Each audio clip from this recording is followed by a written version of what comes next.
Good morning, good morning, good morning. क्या सभी बच्चों को ऑडियो और वीडियो क्लियर है? सब लोग बताओ,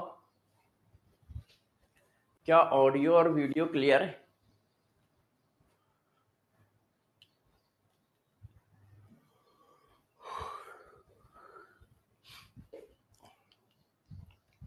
यस। हाँ, क्या ऑडियो और वीडियो क्लियर है? सर टेस्ट ओपन नहीं हुआ? अच्छा जी सर। ओके। बहुत सही। ओके, एक मिनट जरा, जिसमें कमेंट आते हैं वो वाली ऑन हो जाने दो, जैसे मैं कमेंट पढ़ पाऊँ, है ना। अभी कमेंट क्या है, छोटी स्क्रीन पे आ रहे हैं तो दिख कम रहा है।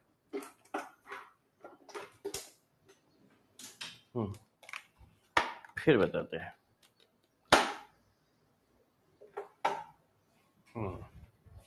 हाँ, अब बताइए। हाँ, डीपीपी और ब्लैंक पीपीटी अपलोड करा दीजिए बेटा, एक दो दिन में अपलोड हो जाएंगी, है ना। एक दो दिन में अपलोड हो जाएंगी। हाँ, अब सारे बच्चे टेस्ट में अपने अपने नंबर बताएं, किसके किसके टेस्ट में क्या क्या नंबर आए। केमिस्ट्री में नंबर बताओ सब लोग। हाँ, सोल्यूशन भी कराएंगे। केमिस्ट्री में नंबर बताओ सब लोग। यस। 75, 70, यस। 20 किसके आ रहा है यार? 52। हाँ,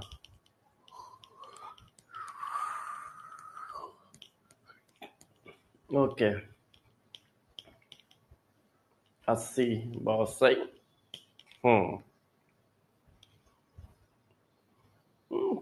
बेटा सबका टेस्ट ओपन हुआ, तुम्हारा टेस्ट क्यों नहीं ओपन हुआ? मानसी बेटा, 4 क्वेश्चन सिली मिस्टेक से गलत हो गए। यार 4 क्वेश्चन कम थोड़ी होते हैं, एक दो गलत होते हैं सिली मिस्टेक से, 4 तो बहुत होते हैं। 4 तो बहुत होते हैं। हाँ बेटा, दे देंगे, डीपीपी दे देंगे। हाँ बिल्कुल, हर जगह से क्वेश्चन डाले जाते हैं। बहुत सही, बहुत सही, गुड। तो आप सभी बच्चों ने टेस्ट दे दिया है। अब अगला टेस्ट जो होगा उसका मैं पहले सिलेबस बता देता हूं। जो हमारा नेक्स्ट टेस्ट है, उस नेक्स्ट टेस्ट का सिलेबस, तो देखो टेस्ट का सिलेबस पहले देख लो कि टेस्ट का सिलेबस क्या है। ठीक है ना, टेस्ट का सिलेबस आपको पूरा बता देता हूं। अगला टेस्ट जो होगा वो प्रवीण टेस्ट होगा।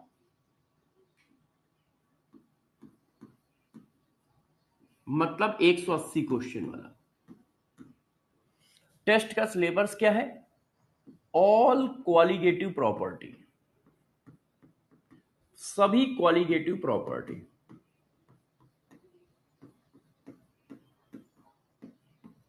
मतलब boiling point, elevation of boiling point, freezing point, dispersion of freezing point, osmotic pressure, relative lowering of vapour pressure, ये सारा कुछ होगा। आइडियल नॉन आइडियल सोल्यूशन छोड़ के, हेनरी लॉ छोड़ के सब होगा। कंप्लीट चैप्टर का इसके बाद देंगे, कंप्लीट चैप्टर का इसके बाद देंगे, है ना। आइडियल, नॉन आइडियल और हेनरी लॉ छोड़ के सारा होगा। ठीक है, जो पिछली क्लास में तुमने टेस्ट दिया वो नहीं होगा। और तो आइडियल, नॉन आइडियल सोल्यूशन और हेनरी लॉ छोड़ के सारा होगा। 45 क्वेश्चन आएंगे।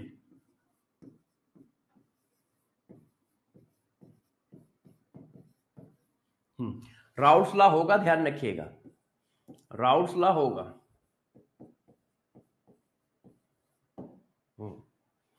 तो ये सिलेबस हो गया नेक्स्ट टेस्ट का, कि नेक्स्ट टेस्ट का सिलेबस क्या होगा ये लिखवा दिया। क्लियर है? नेक्स्ट टेस्ट का सिलेबस क्या है वो बता दिया है ना। सभी की सभी क्वालिटेटिव प्रॉपर्टी होंगे, डेल्टा टीबी होगा, डेल्टा एफ होगा, पाई ऑस्मोटिक प्रेशर होगा, relative lowering of vapour pressure होगा, राउल्स लॉ होगा, ये सारा कुछ होगा, ये सारा कुछ टेस्ट में होगा। ठीक है, तो केमिस्ट्री का सिलेबस मैंने सबसे पहले बता दिया है, जैसे आपको एक काम हो जाए कि हाँ भाई नेक्स्ट क्लास का सिलेबस क्या है वो आपको पता चल जाए। ठीक है, अब जरा इसके बाद समझो, आज हम लोग क्या करेंगे। यदि हम आज की बात करें तो लास्ट क्लास में मैंने शायद रेट पढ़ाया था, आज हम टाइप ऑफ रेट पढ़ाएंगे, मॉलिक्यूलरिटी पढ़ाएंगे, ये सारा डिटेल देंगे। हाँ अपलोड करा देंगे बेटा, डीपीपी अपलोड करा देंगे, आप बिल्कुल परेशान ना हो। ठीक है, डीपीपी अपलोड करा दूंगा, डीपीपी अपलोड करा दूंगा, आप बिल्कुल परेशान ना होइए।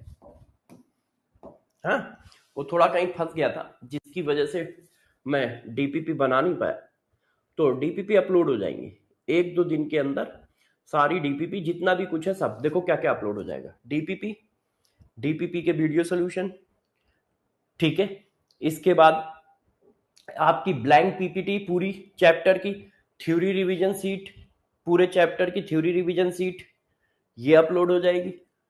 ठीक है, और हैंड रिटन सीएसडी ये भी अपलोड हो जाएंगे। तो ये सारी चीजें एक दो दिन के अंदर मैं अपलोड करा दूंगा, और जब अपलोड कराऊंगा तो आपको बता दूंगा। हाँ आज मैं हाँ ठीक है, ठीक है, हाँ ठीक है, ठीक है बच्चों, अब आप लोग जो है रेडी हो जाओ, अब आप लोग रेडी हो जाओ टेस्ट के लिए, लास्ट क्लास में जो पढ़ाया होगा उसके टेस्ट के लिए। सभी बच्चे टीएसडी के लिए रेडी हो जाएं।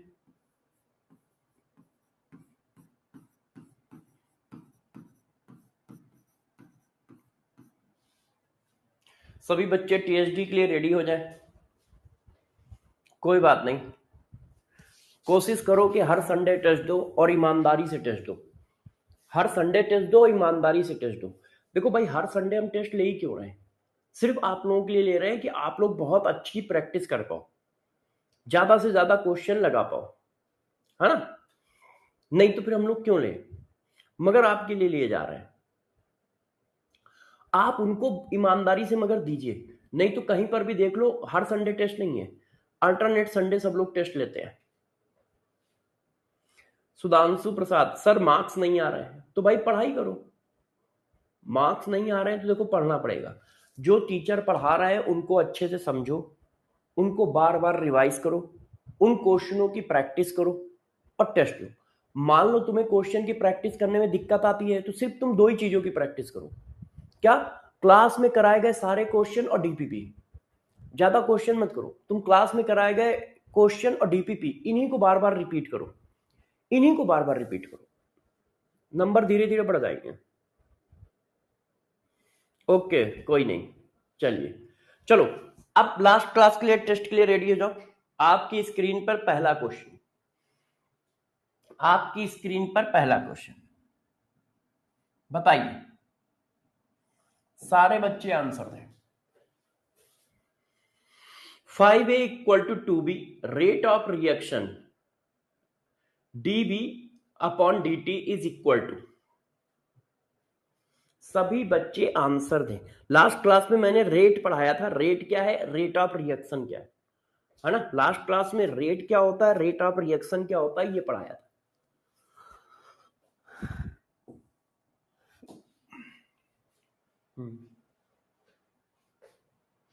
बताओ भाई, अच्छे से बताएं। Yes yes yes yes yes, good. तो देखो यार, हाँ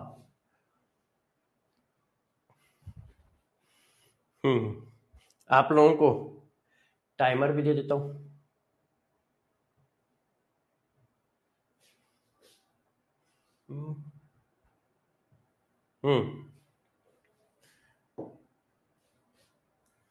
यस बताओ। तो देखो बच्चों, आपको पता है हम लोग कैसे लिखते हैं, रिएक्टेंट का रेट माइनस में, है ना, रेट डिवाइडेड बाय कॉफिशिएंट बराबर rate divided by coefficient, product में प्लस रिएक्टेंट में माइनस। इसकी वैल्यू पूछ रहा है, तो इसकी वैल्यू क्या आई, ये इधर चला जाएगा, ये आई rate of B equal to -2/5 R. ये देखिए, अब ये क्वेश्चन करें सब लोग। टाइमर पूरा शुरू कर दिया है, 1 मिनट दूंगा, सभी बच्चों को 1 मिनट दूंगा, आप इस क्वेश्चन को करिए। सभी बच्चों को 1 मिनट दूंगा, आप इस क्वेश्चन को करिए, ठीक है। 1/2 dA upon dt minus 1/3 dB upon dt। Select the correct reaction. आपको देखना है कि रिएक्शन कौन सी सही है इसमें से, बताइए।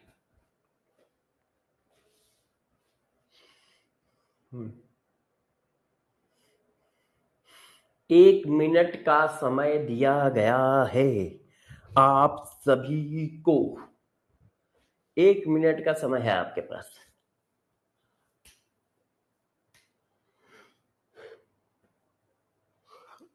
एक मिनट का समय है, 1 मिनट का समय है। चलो 1 मिनट हो गए, अब मैं बताता हूं।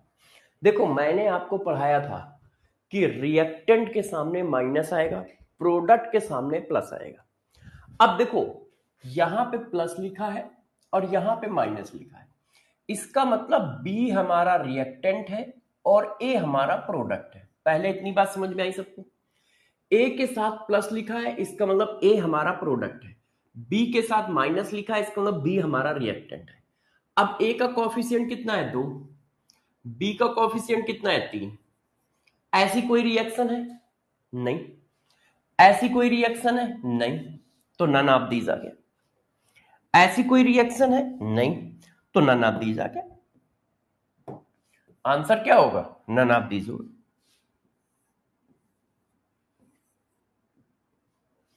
आंसर क्या होगा, नन ऑफ दीज होगा, ठीक है। अब बताओ किसके कितने क्वेश्चन सही, किसके कितने क्वेश्चन सही। यस 2 जॉन, बहुत सही, बहुत सही।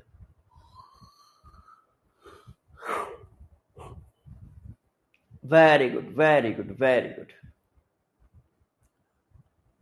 चलो बच्चों अब क्लास को स्टार्ट करते हैं,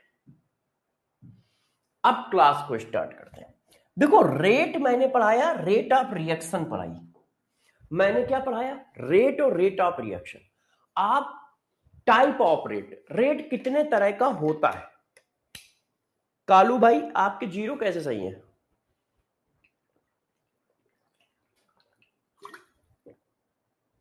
कालू भाई आपके 0 कैसे सही है।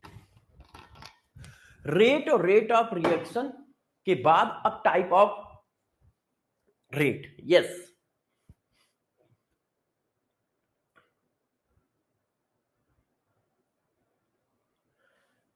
चलो, आप पहली क्लास है क्या। देखो जो बच्चे नए जुड़ते जा रहे हैं उन सभी बच्चों को हिदायत है कि रेगुलर लाइव क्लास करते रहो और साथ साथ में जो छूटा है उसको शाम की क्लासों में रिकॉर्डेड देखते रहो, उनको शाम की क्लासों में रिकॉर्डेड देखते रहो, ठीक है। चलो अब मैं पढ़ाना स्टार्ट कर रहा हूं, गौर से देखो। देखो रेट 2 तरह का होता है, 2 टाइप का होता है, 2 टाइप का। एक बोला जाता है एवरेज रेट, एक क्या बोला जाता है बच्चों, एवरेज रेट, और एक बोला जाता है इंस्टेंटेनियस रेट।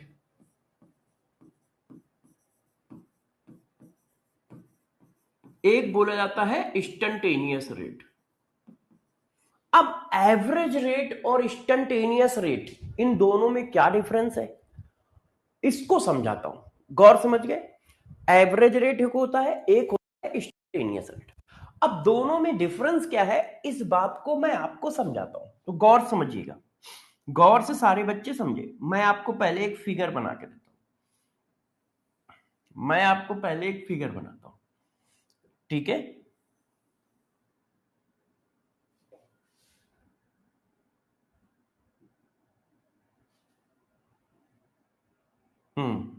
अब जरा गौर से देखो, इधर बच्चों क्या है, वाई एक्सिस पे क्या है, कंसंट्रेशन, वाई एक्सिस पे क्या है, कंसंट्रेशन, और एक्स एक्सिस पे क्या है, टाइम, रिएक्शन का टाइम।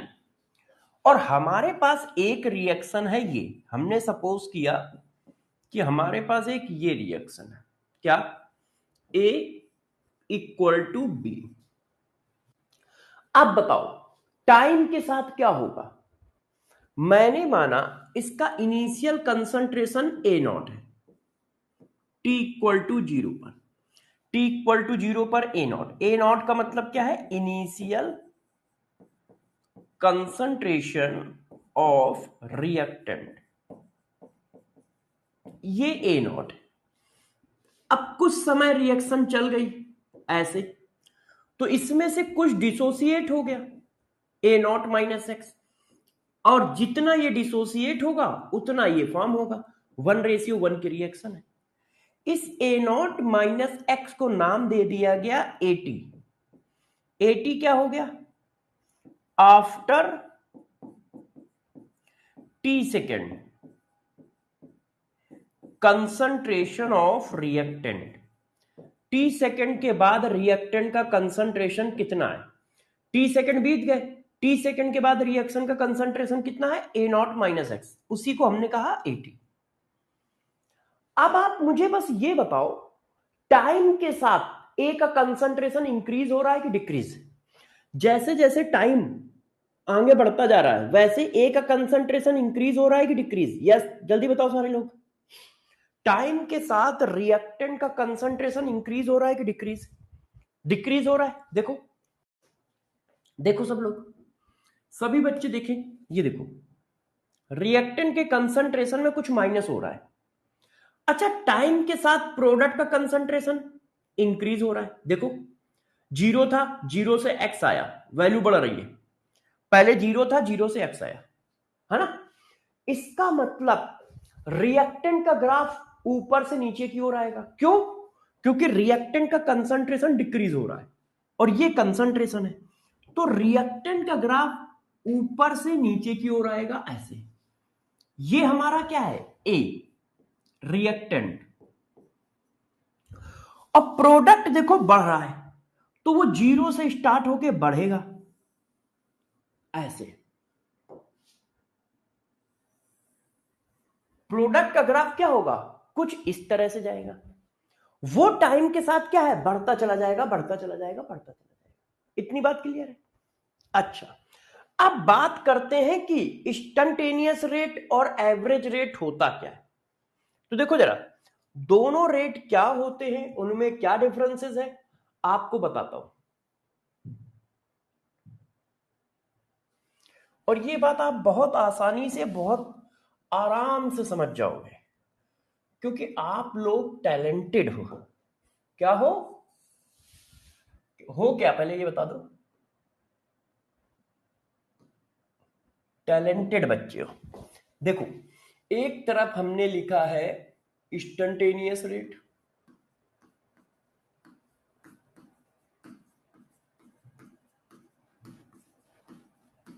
और एक तरफ मैंने लिखा एवरेज रेट।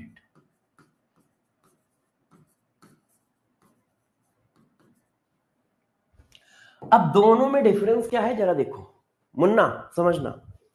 देखो, रेट क्या होता है, change in concentration per unit time, change in concentration per unit time. छोटे से इंटरवल में यदि आप चेंज काउंट कर रहे हो तो उसको कहते हैं इंस्टैन्टेनियस रेट।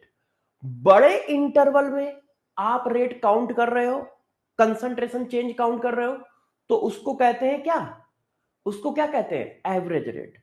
दोनों में डिफरेंस क्या है, very small interval of time में यदि रेट काउंट किया गया है तो उसको बोला जाता है इंस्टैन्टेनियस रेट, और लार्ज इंटरवल ऑफ टाउन में, लार्ज इंटरवल ऑफ टाइम में यदि रेट कैलकुलेट किया गया है तो उसको कहते हैं एवरेज रेट। तो दोनों में डिफरेंस सिर्फ टाइम का है, दोनों ही रेट है। तो ये क्या है, if rate measure very very very very small interval of time,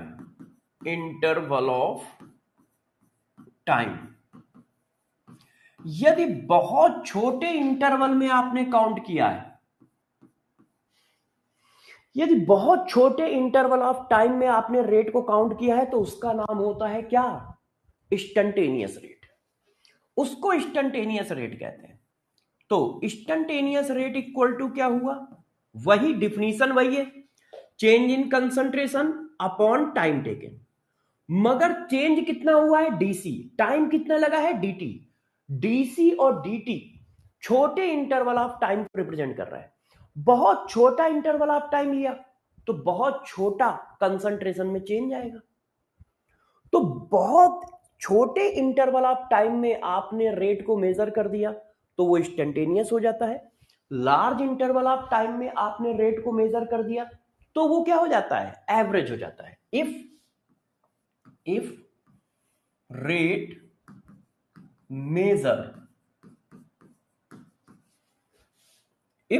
measure in large interval of time,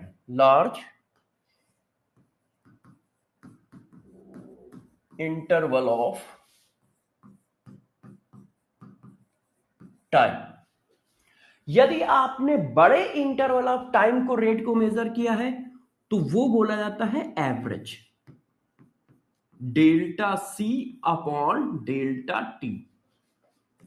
formula वही है, C final minus C initial, T final minus T initial. ये देखो यहां पर भी वही लिखा है, C final minus C initial, T final minus T initial. अब इस चीज को मैं ग्राफ में दिखाता हूं तो आपको थोड़ा आइडिया लगेगा। देखिए अब मैं इस चीज को ग्राफ में दिखाता हूं, तो ग्राफ में दिखाने से क्या होगा, आपको यह आइडिया लगेगा कि हाँ मैं कह रहा हूं। ठीक है, जरा गौर से समझिए। देखो मैंने एक छोटा इंटरवल ऑफ टाइम लिया, कैसे लिया, ये देखिए यहां पर कंसंट्रेशन था, अभी लाइन स्ट्रेट कर लू, और एक कंसंट्रेशन ये है।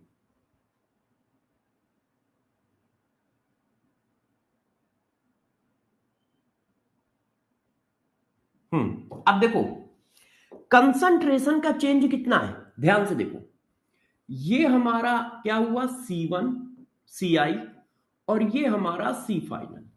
कंसंट्रेशन बस आपने इतना लिया है। अब यहां से यहां तक का समय क्या है, ये समय है, ये समय बहुत छोटा है, और तो चेंज इन कंसंट्रेशन ये आया। चेंज इन कंसंट्रेशन कितना आया, ये, बस आपने प्रोडक्ट का रेट लिया है, क्यों, क्योंकि कंसंट्रेशन बढ़ रहा है, मगर इस रेट को इंस्टेंटेनियस रेट बोलेंगे, क्यों, बहुत छोटे से टाइम इंटरवल में आपने रेट काउंट किया है, बहुत छोटे से टाइम इंटरवल में आपने रेट काउंट किया है। ये देखो कितना छोटा सा हमारा टाइम इंटरवल है, इतना सा, और इस टाइम इंटरवल में इसमें इतना चेंज आया है, इतना चेंज आया है। अब जरा अच्छे से ध्यान दो, तो ये जो चेंज आया है ये स्लोप ऑफ कर्व के बराबर है। यदि इस पर एक टेंजेंट डाली जाए, यदि मैं इस पर एक टेंजेंट खींचूं तो ये देखो टेंजेंट ऐसे, ये देखो, तो आपको पता है कि ये एक छोटा सा टाइम इंटरवल है, इसी वजह से ये टेंजेंट के बराबर है। तो इंस्टेंटेनियस रेट जो होता है, इंस्टेंटेनियस रेट जो होता है वो स्लोप ऑफ कर्व के बराबर होता है, स्लोप ऑफ कर्व। क्यों, क्योंकि ये बहुत छोटे टाइम इंटरवल में खींचा गया है, तो जो इसकी वजह से ये पॉइंट जैसा आता है। तो इंस्टेंटेनियस रेट किसके बराबर होता है, स्लोप ऑफ कर्व के बराबर होता है। ठीक है, और इंस्टेंटेनियस रेट क्या है, बहुत छोटे टाइम इंटरवल में रेट को मेजर कर रहे हो तो इंस्टेंटेनियस बोलोगे। लार्ज इंटरवल ऑफ टाइम में रेट को मेजर कर रहे हो तो एवरेज बोलोगे। वही फार्मूला है, वही सब कुछ है। अब देखो मैं पीछे लाता हूं। अब आप मेजर कर रहे हो कैसा, एवरेज। तो एवरेज कैसे मेजर किया जाता है, जरा ध्यान दीजिए।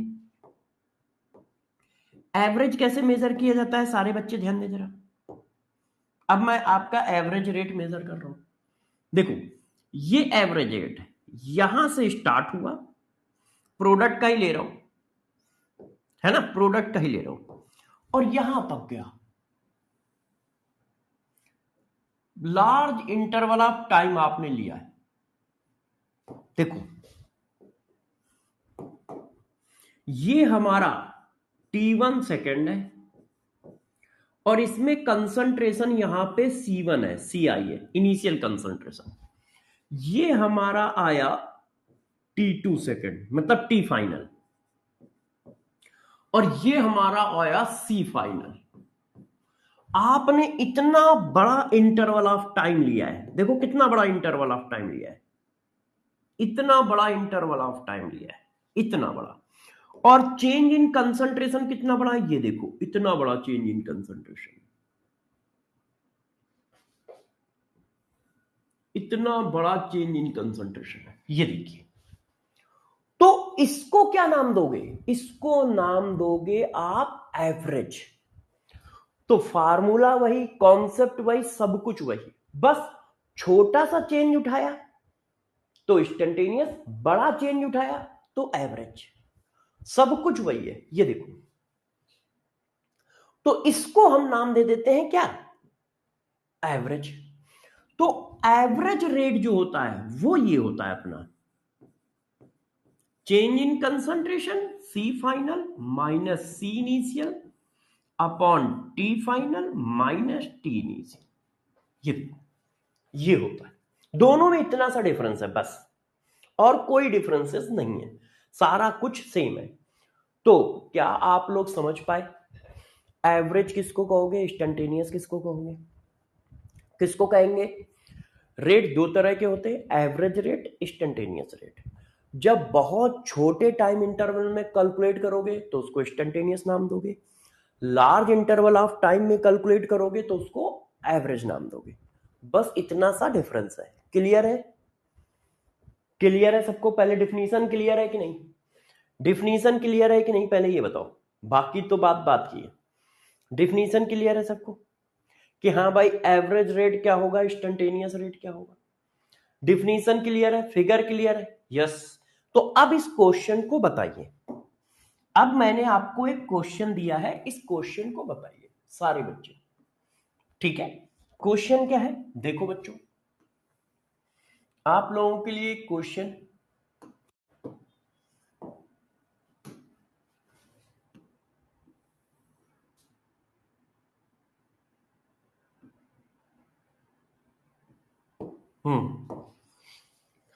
आप लोगों के लिए एक क्वेश्चन है।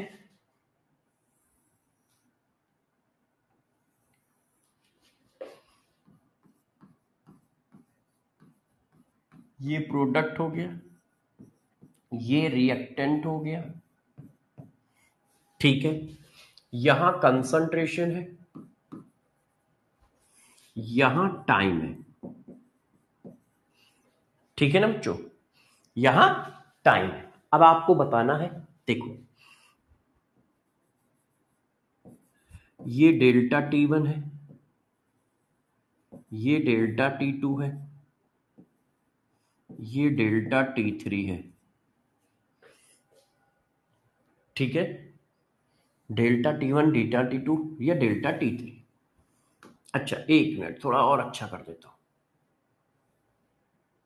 हूं। ये हमारा T1 है, ये हमारा T2 है, ये हमारा T3 है, ठीक है। इनके रिस्पेक्ट में कंसंट्रेशन चेंज है, एक ये लाइन है, एक ये लाइन है,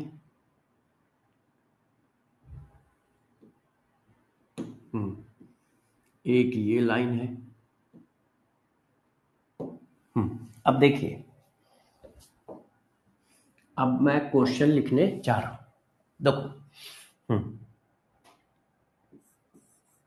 rate of disappearance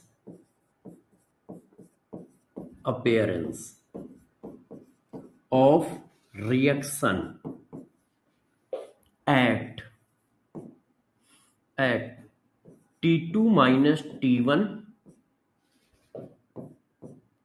T3 minus T1 second is R1 and R2.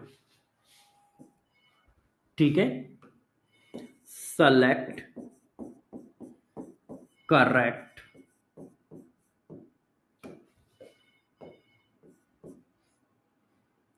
option. Option number 1, R1 is instantaneous rate.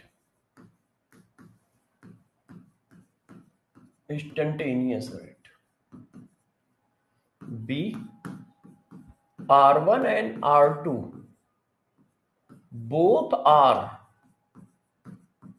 instantaneous rate, दोनों ही इंस्टेंटेनियस रेट है. सी, R1 and R2 both are average rate, दोनों ही average rate है. D, R1 is instantaneous, R1 is instantaneous rate and R2 is average rate. ऊपर वाला थोड़ा सही कर देता हूं.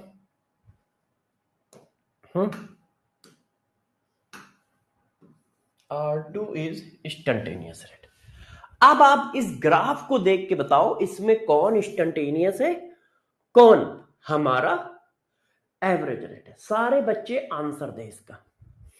मैंने क्या किया है, आपको टाइम इंटरवल दिया है और उसके रिस्पेक्ट में रेट दिया है. अब मैं पूछ रहा हूं किस रेट को क्या नाम दिया जाए, किसको इंस्टेंटेनियस कहा जाए, किसको एवरेज कहा जाए और क्यों कहा जाए.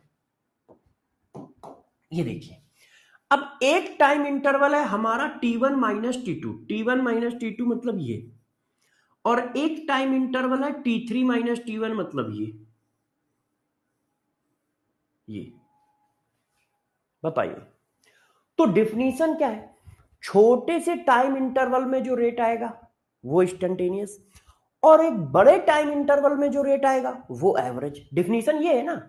तो यार ये देखो, ये छोटा सा टाइम इंटरवल है और इसमें जो रेट चेंज आएगा वो छोटा आएगा, तो इस टाइम इंटरवल में जो रेट होगा वो इंस्टेंटेनियस होगा, और ये बड़ा टाइम इंटरवल है और इस टाइम इंटरवल में जो रेट होगा वो एवरेज होगा.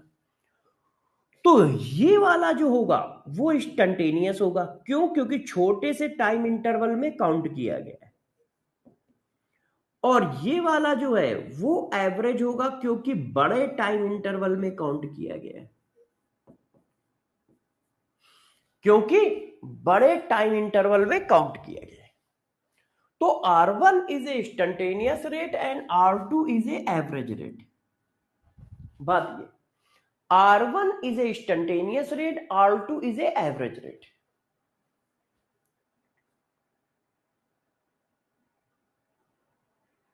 क्लियर है सबको? तो इस तरह का क्वेश्चन आपके पेपर में आ सकता है. एवरेज रेट इंस्टेंटेनियस रेट पे क्वेश्चन नहीं बना है, मगर बनेगा तो ऐसा बनेगा. तो आप इसको जरा ध्यान रखिएगा अच्छे से कि हाँ भाई ऐसा क्वेश्चन आए तो हम कर सकें, ऐसा क्वेश्चन आए तो हम कर सकें. क्लियर है सबको? देख लो, सारे बच्चे पहले देख लें कि हाँ क्लियर है या नहीं. अच्छा,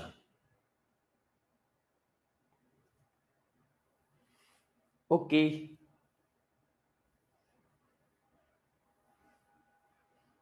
चलो, यदि ये बात क्लियर है तो हम अगले पॉइंट की ओर बढ़ते हैं.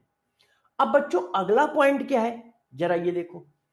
तो नेक्स्ट पॉइंट है हमारा ये, गौर से देखिए, type of reaction, type of reaction in basis of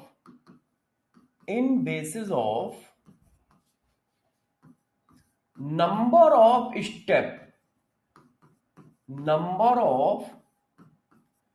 step used in reaction। आप रिएक्शन को क्लासिफाई कर रहे हो स्टेप के बेसिस पे कि वो रिएक्शन कितने स्टेप की है। क्या कर रहे हो? अब आप रिएक्शन को क्लासिफाई कर रहे हो स्टेप के बेसिस पे कि कोई भी रिएक्शन कितने स्टेप की है। आवाज नहीं, सिर्फ पढ़ाई पे ध्यान दो, ठीक है? क्या? Type of reaction in basis of number of step. तो नंबर ऑफ स्टेप के बेसिस पे रिएक्शन को दो कैटेगरी में डिवाइड किया जाता है। एक, ऐसी केमिकल रिएक्शन जो एक स्टेप में खत्म हो जाती है, और ऐसी केमिकल रिएक्शन जिनमें एक से ज्यादा स्टेप होते हैं। तो नंबर ऑफ स्टेप के बेसिस पे रिएक्शन को दो टाइप में डिवाइड किया गया है, दो टाइप में। एक एलिमेंट्री रिएक्शन। एलिमेंट्री रिएक्शन का मतलब है वो रिएक्शन जो एक स्टेप में खत्म हो जाती है, उनको हम लोगों ने नाम दिया है एलिमेंट्री रिएक्शन। एलिमेंट्री रिएक्शन कौन है? Reaction complete in one step, reaction complete in one step.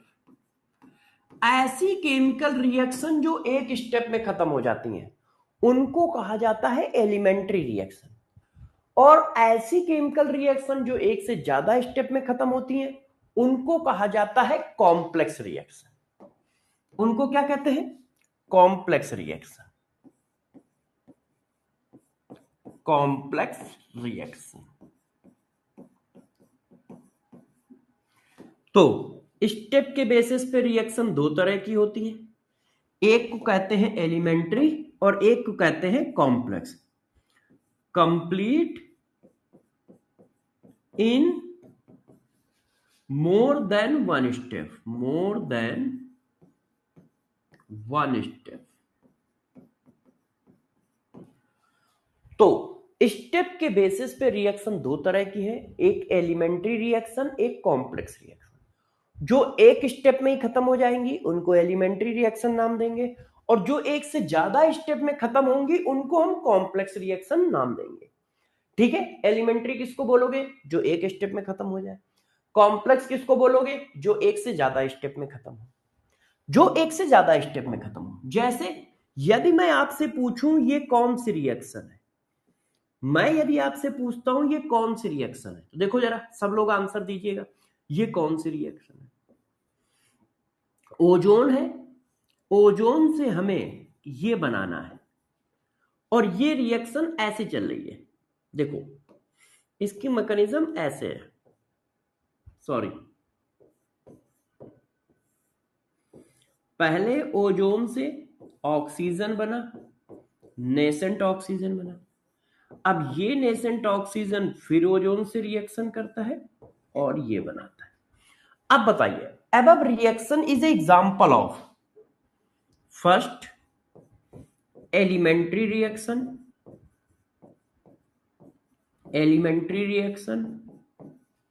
second complex reaction। बताओ ये किस तरह के रिएक्शन का एग्जांपल है? तो बेटा इसमें कितने स्टेप यूज हुए? एक स्टेप ये यूज हुआ, एक स्टेप ये यूज हुआ, दो स्टेप की रिएक्शन हो गई ना। तो एक से ज्यादा स्टेप हो गए तो क्या हो गया? कॉम्प्लेक्स हो गई। एक से ज्यादा स्टेप हो गए तो क्या हो गया? कॉम्प्लेक्स। तो ओजोन से ऑक्सीजन बनने में एक से ज्यादा स्टेप यूज हो रहा है, इस वजह से इसको कॉम्प्लेक्स रिएक्शन कह रहे हैं। यदि एक स्टेप यूज होगा तो एलिमेंट्री, एक से ज्यादा स्टेप यूज होगा तो कॉम्प्लेक्स। क्लियर है? क्लियर है? अच्छा, बच्चों ने कहा नहीं सर और एग्जाम्पल दो जैसे इस बात को हम समझ सके। बच्चों ने कहा सर और एग्जाम्पल दीजिए जैसे इस बात को हम समझ सके। तो मैंने कहा ठीक है, एक एग्जाम्पल और देता हूं।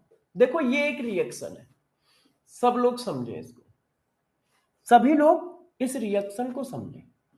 देखो ये एक रिएक्शन है, OH ने अटैक किया है RBr3 पर और ये SN2 मैकेनिज्म को फॉलो कर रही है। तो ये बना और ये बना। मैंने कहा above reaction is a example of A elementary reaction,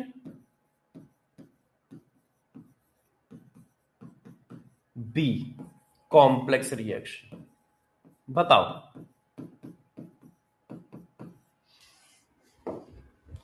nucleophilic substitution reaction है और SN2 मैकेनिज्म को फॉलो कर रही है। न्यूक्लियोफिलिक सब्स्टिट्यूशन रिएक्शन है, SN2 मैकेनिज्म को फॉलो कर रही है। तो ये कॉम्प्लेक्स है या एलिमेंट्री? SN2 रिएक्शन एक स्टेप में खत्म होती है या एक से ज्यादा स्टेप में खत्म होती है? SN2 रिएक्शन एक स्टेप में खत्म होती है या एक से ज्यादा स्टेप में खत्म होती है? तो देखो यार ये हमारा है क्या, alkyl halide. Alkyl halide polar है तो ये माइनस, ये प्लस और ये माइनस। और ये हमारा न्यूक्लियोफाइल है, ये क्या है, माइनस। ऐसे ये इस पर ऐसे अटैक करता है, इस तरह से। जब ये अटैक करता है तो कार्बन की वैलेंसी कितनी है, 5 कि 4?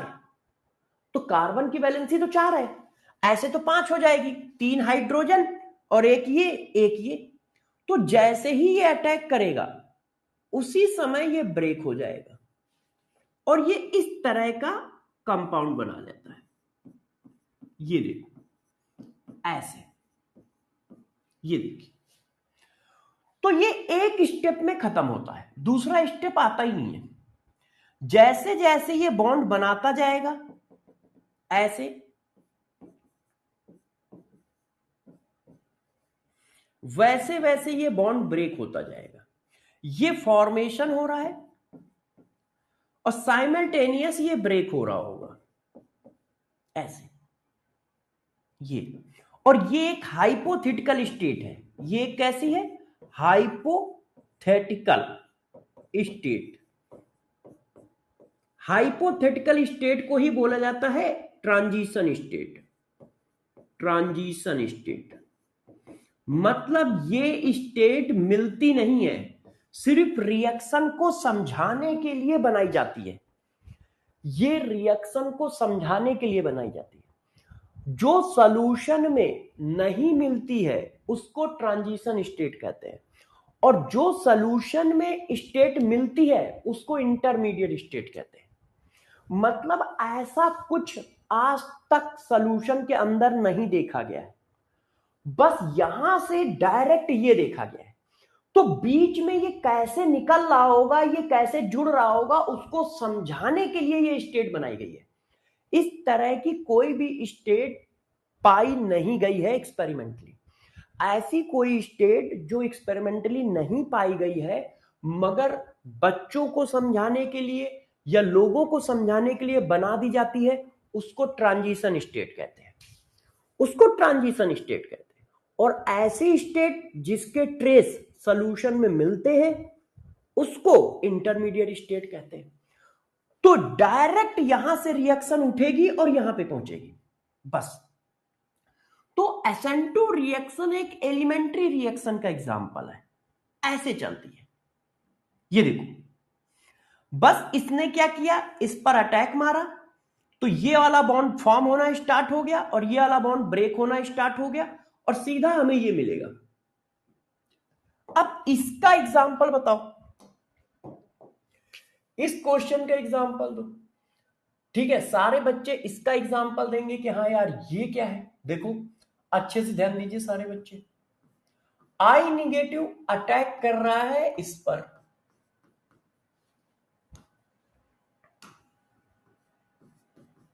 ये देखो, और ये बन रहा है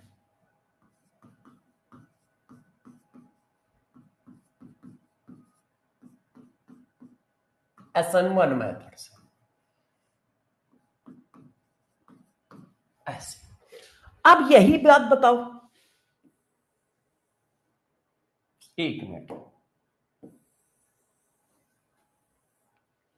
थोड़ी मक्कारी कर लूं, बार बार कहां लिखूंगा, तो मैंने थोड़ी मक्कारी कर ली, है ना। अब बताओ, अब ये कौन सी रिएक्शन है, सारे बच्चे इस एग्जाम्पल को बताएं, ये एलिमेंट्री है या कॉम्प्लेक्स। तो सबको पता है कि SN1 रिएक्शन जो होती है वो कॉम्प्लेक्स रिएक्शन होती है। क्यों? एक से ज्यादा स्टेप में होती है। SN1 रिएक्शन कैसा है? कॉम्प्लेक्स रिएक्शन है। क्यों? एक से ज्यादा स्टेप में होती है। सबसे पहले क्या होता है? सबसे पहले ये होता है,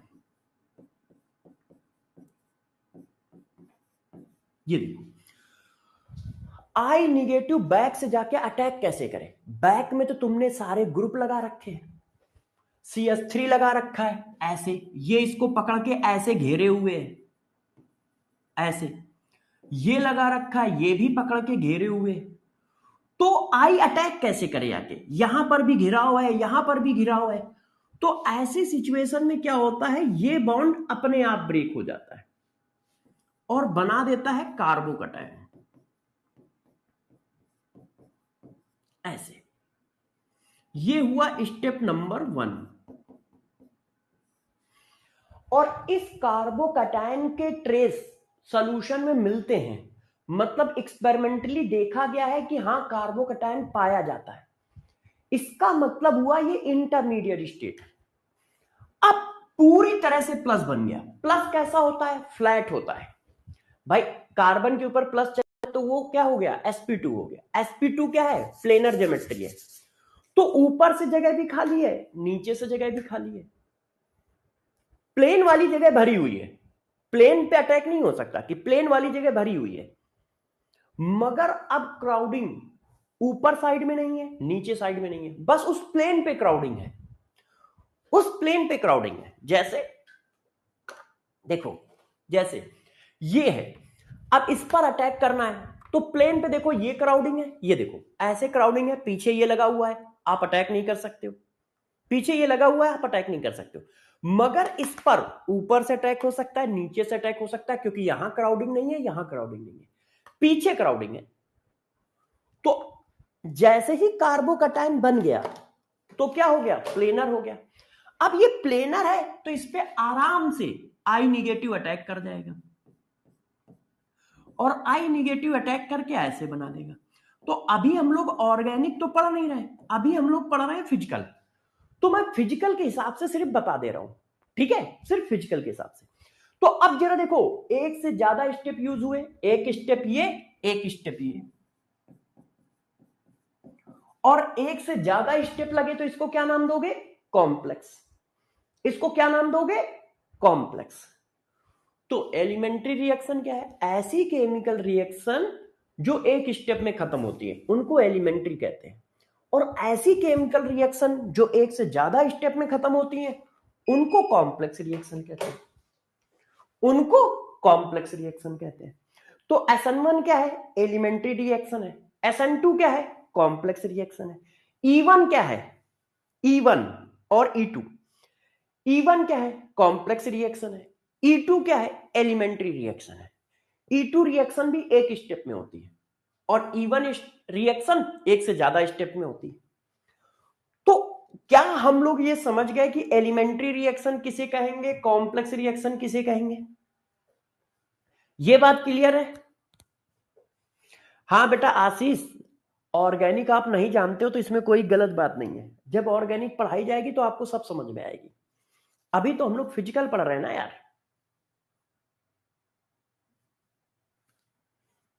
अभी तो हम लोग फिजिकल पढ़ रहे हैं। तो ये बात समझ गए, एलिमेंट्री रिएक्शन किसे कहेंगे, कॉम्प्लेक्स रिएक्शन किसे कहेंगे। यदि कोई रिएक्शन एक स्टेप में खत्म हो रही है तो वो एलिमेंट्री है, यदि एक से ज्यादा स्टेप में खत्म हो रही है तो वो कॉम्प्लेक्स है। ठीक।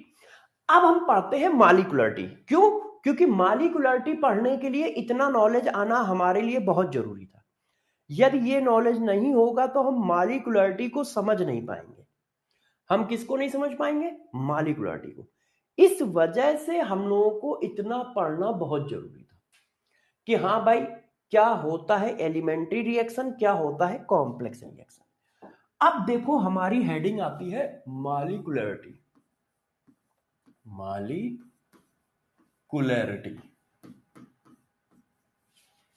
Of reaction.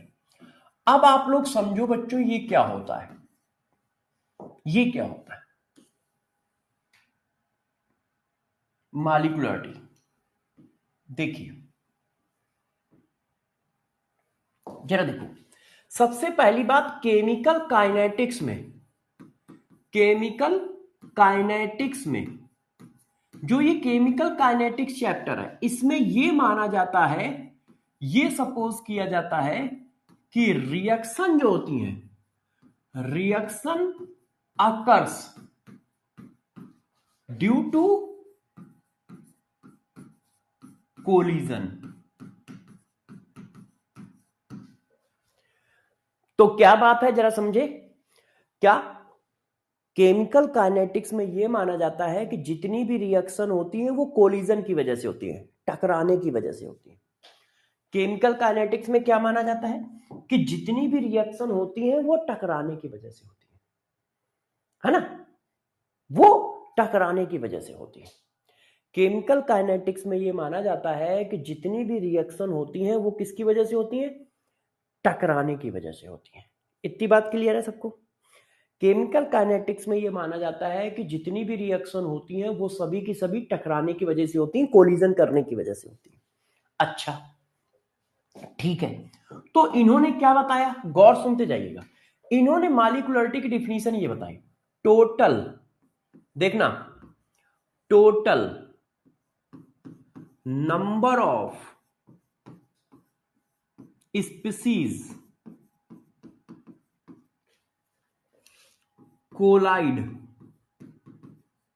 collides simultaneously,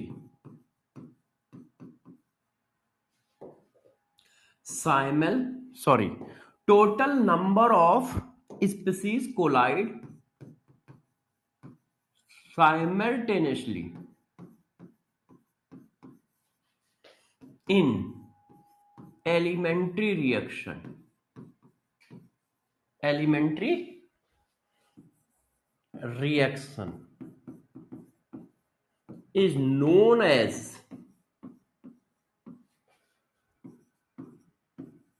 molecularity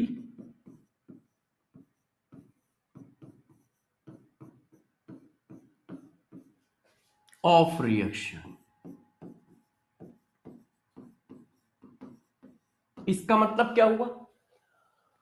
simultaneous जितने मॉलिक्यूल किसी एलिमेंट्री रिएक्शन में कोलाइड करते हैं, साइमल्टेनियस जितने मॉलिक्यूल किसी एलिमेंट्री रिएक्शन में कोलाइड करते हैं उनके नंबर को मॉलिक्यूलरिटी कहते हैं।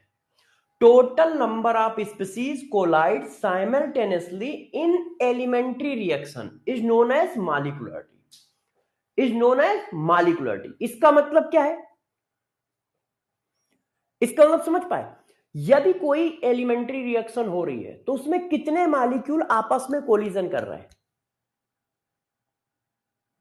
भाई पढ़ाई पे ध्यान दो बेटा सान, मेन बात है तुम्हें आना, तुम्हें कॉन्सेप्ट क्लियर नहीं है और तुम सिलेबस 10 बार खत्म कर लो तो जिंदगी भर सेलेक्ट थोड़ी होगे। आज यदि यहां पे तुम बैठे हो इसका मतलब सेलेक्ट नहीं हो, और सेलेक्ट नहीं हो इसका मतलब कोई ना कोई कमी रह गई है। अब वो कमी क्या रह गई है? सिंपल सी बात है, सिलेबस तो तुमने खत्म ही किया होगा। भाई तुमने एक बार 11th में 11th का सिलेबस खत्म किया, 12th में 12th का सिलेबस खत्म किया, फिर तुम किसी कोचिंग में पढ़े वहां पर सिलेबस खत्म किया, मगर कमी कहां है? कमी है कॉन्सेप्चुअल स्टडी में। तुमने अच्छे से कॉन्सेप्ट समझे नहीं, तुमने उनको अच्छे से अपने दिमाग में स्टोर नहीं किया, तुमने अच्छे से उनको रिवीजन नहीं किया। ऐसा नहीं कि उन टीचरों ने नहीं पढ़ाया होगा, उन्होंने तो पढ़ाया होगा। तो भैया प्रभु इस पर फोकस करो। पूरा साल पड़ा है, अभी अभी से तुम बहुत जल्दी जल्दी पढ़ के क्या कर लोगे, क्या कर लोगे? 3 साल 4 साल 5 साल हो रहे हैं तुम्हें, तुमने क्या उखाड़ा जल्दी जल्दी करके? मेन है कॉन्सेप्ट समझना, हर कॉन्सेप्ट पे क्वेश्चन करना और चीजें तुम्हें हजम हो जाए, है ना? हम तो यार 10 दिन में भी पूरी फिजिकल पढ़ा देते हैं। देखो आप मंजिल बैच में देख लो, 10 वन शॉट पढ़े हैं, 10 या 11 वन शॉट में पूरा फिजिकल खत्म है, 10 या 11 वन शॉट में पूरा फिजिकल खत्म है। बात ये नहीं कि हम क्या कर सकते हैं, बात ये है कि तुम क्या कर सकते हो, क्योंकि पेपर में तुम्हें बैठना है, हमें थोड़ी बैठना है। हमें तो सब आता है, हम एक ही दिन में कहो खत्म कर दे। तुम हजम कर पाओगे, बर्दाश्त कर पाओगे? उलट दोगे, रो दोगे। अभी एक कॉन्सेप्ट खत्म हुआ नहीं दूसरा चालू, एक कॉन्सेप्ट खत्म हुआ नहीं तीसरा चालू, फिर कॉन्सेप्ट खत्म हुआ चौथा चालू। तो वहां प्रॉब्लम ये नहीं है कि मैं क्या कर सकता हूं, प्रॉब्लम ये है कि तुम क्या चीज हजम कर सकते हो और कैसे कैसे तुम अच्छे से ग्रो कर सकते हो। हमें तुम्हारा ग्रो देखना है ना, अपना टैलेंट नहीं दिखाना है हमें। तो जरा गौर से देखो, अब एक एक करके देखो। साइमल्टेनियसली का मतलब होता है एक साथ, साइमल्टेनियसली का मतलब एक साथ। तो जितने मॉलिक्यूल आपस में कोलिजन करते हैं उनको, उनके नंबर को मॉलिक्यूलरिटी कहते हैं। जैसे ये देखो, जैसे ये देखो, ओ सॉरी, इधर ध्यान दो, मैं अभी आपको पूरा समझाता हूं, वो तो उस बच्चे की वजह से हो गया। जैसे देखो बच्चों, गौर से देखिए, अब 2 मॉलिक्यूल कोलिजन कर रहे हैं तो मॉलिक्यूलरिटी कितनी हो गई? 2। अब मान लो साइमल्टेनियसली 3 मॉलिक्यूल कोलिजन कर रहे हैं तो मॉलिक्यूलरिटी कितनी हो गई? 3। ये देखो, ये देखो। तो जब कोई एलिमेंट्री रिएक्शन हो रही है, किसी एलिमेंट्री रिएक्शन में साइमल्टेनियसली मतलब एक साथ कितने मॉलिक्यूल कोलाइड कर रहे हैं? मान लो 2 कर रहे हैं, 1 और 2, तो इसकी मॉलिक्यूलरिटी बनी जाके 2। 3 कर रहे हैं तो इसकी मॉलिक्यूलरिटी बनी जाके 3। और यदि एक अपने आप ब्रेक हो जा रहा है सेल्फ में करके, किसी दूसरे से नहीं कर रहा है, सेल्फ में ही कर ले रहा है, 2 अलग अलग मॉलिक्यूल नहीं है, सेल्फ में कर ले रहा है, तो उसकी मॉलिक्यूलरिटी बनी जाके 1। सेल्फ में डिसोसिएशन हो रहा है, ये सेल्फ डिसोसिएट हो रहा है। डिसोसिएट का मतलब ब्रेक होना। तो इसकी मॉलिक्यूलरिटी बनी जाके कितनी? 1। मगर गौर से ध्यान देने वाली बात क्या है, जरा गौर से देखिए, total number of species collide simultaneously मतलब एक साथ होने चाहिए इन, जो सबसे इंपॉर्टेंट पॉइंट है, इन एलिमेंट्री रिएक्शन। वो रिएक्शन कैसी होनी चाहिए? एलिमेंट्री होनी चाहिए, कॉम्प्लेक्स नहीं होनी चाहिए। वो रिएक्शन कैसी होनी चाहिए? एलिमेंट्री होनी चाहिए। तो एक मॉलिक्यूल सेल्फ में डिसोसिएट हो गया तो मॉलिक्यूलरिटी 1। 2 मॉलिक्यूल कोलाइड करके रिएक्शन को कर रहे हैं तो मॉलिक्यूलरिटी 2। 3 मॉलिक्यूल कोलाइड करके रिएक्शन को कर रहे हैं तो मॉलिक्यूलरिटी 3। अब मान लो 4 मॉलिक्यूल कोलाइड कर रहे होते, ये देखो 4 मॉलिक्यूल कोलाइड कर रहे होते,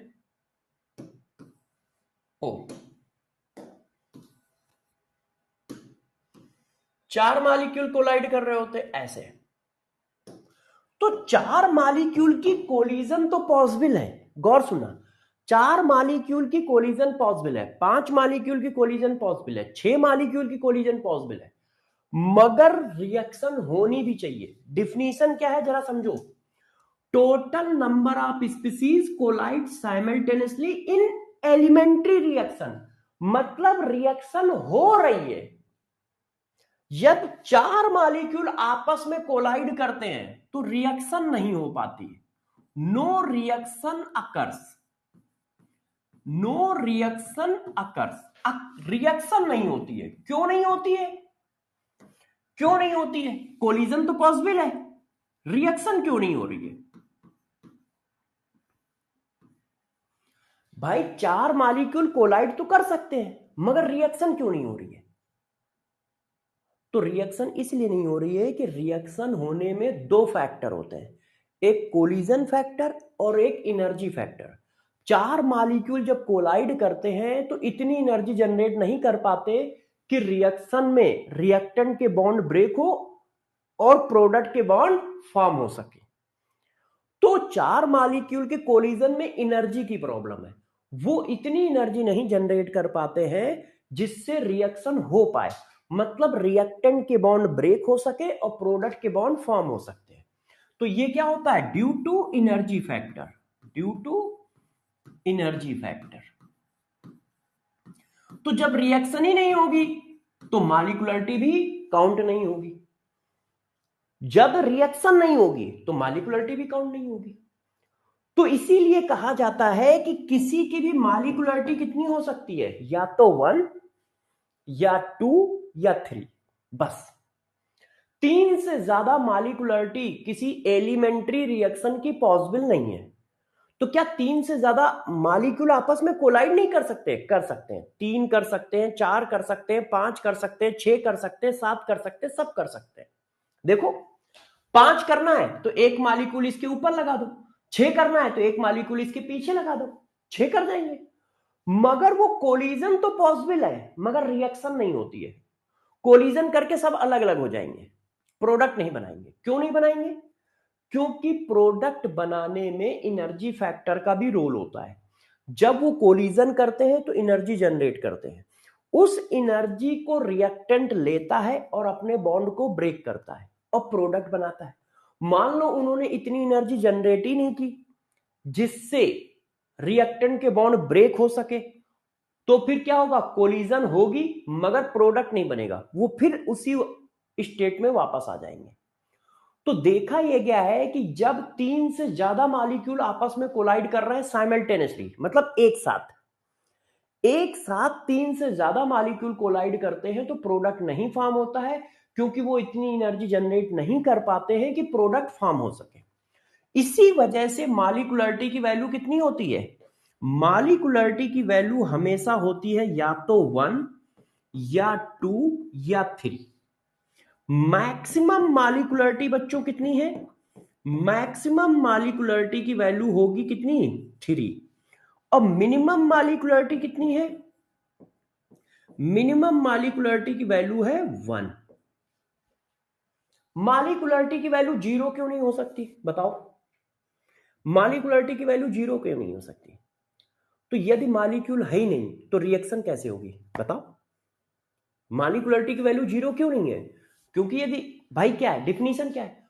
total number of species collide simultaneously in elementary reaction. तो जब 0 कह रहे हो इसका मतलब कोई मॉलिक्यूल ही नहीं है, क्योंकि मॉलिक्यूल के नंबर ही तो मॉलिक्यूलरिटी है। अब 0 कहने का मतलब कोई मॉलिक्यूल ही नहीं है, तो जब कोई मॉलिक्यूल ही नहीं है तो रिएक्शन कहां से हो रही होगी? तो इसलिए मॉलिक्यूलरिटी की वैल्यू 0 नहीं होगी, है ना? मॉलिक्यूलरिटी की वैल्यू 0 नहीं होगी। मॉलिक्यूलरिटी की वैल्यू फ्रैक्शनल नहीं होगी। फ्रैक्शनल क्यों नहीं होगी? फ्रैक्शनल क्यों नहीं होगी? यार, मॉलिक्यूल या तो पूरा होगा या तो नहीं होगा। आधा मॉलिक्यूल कैसे हो सकता है? वाटर है, वाटर में हाइड्रोजन है, ऑक्सीजन है। अब वाटर ऐसा हो सकता है कि सिर्फ हाइड्रोजन है और वो वाटर है, वो तो फिर कुछ और हो जाएगा। तो मॉलिक्यूल आधा पौना नहीं हो सकता है, या तो 1 होगा या 2 होगा या नहीं होगा। तो मॉलिक्यूलरिटी 0 नहीं होगी, फ्रैक्शनल नहीं होगी, निगेटिव नहीं होगी। निगेटिव नहीं होगी। क्यों नहीं होगी? यार, मॉलिक्यूल होगा या नहीं होगा, है कि नहीं? भाई, मॉलिक्यूल होगा या मॉलिक्यूल नहीं होगा। मॉलिक्यूल निगेटिव कैसे हो जाएगा? तो देखो, मॉलिक्यूलरिटी की वैल्यू 1 2 3 होती है। Maximum molecularity 3, minimum molecularity 1। इसकी वैल्यू ना तो 0 होगी, ना फ्रैक्शनल होगी, ना निगेटिव होगी। अच्छा, ओनली डिफाइन, गौर से देखना मैं क्या लिख रहा हूं। Only define for elementary reaction. ये मॉलिक्यूलरिटी हेडिंग जो है वो सिर्फ एलिमेंट्री रिएक्शन के लिए डिफाइन है, कॉम्प्लेक्स रिएक्शन के लिए नहीं। देखो, डिफिनीशन में लिखा है in elementary reaction, molecularity heading complex reaction के लिए बनी नहीं है, सिर्फ सिर्फ सिर्फ एलिमेंट्री रिएक्शन के लिए बनी है। किसके लिए बनी है? एलिमेंट्री रिएक्शन के लिए। कॉम्प्लेक्स रिएक्शन के लिए डिफाइन ही नहीं है, ध्यान रखिएगा, आपने डिफिनीशन में ही लिख रखा है। तो देखो, मॉलिक्यूलरिटी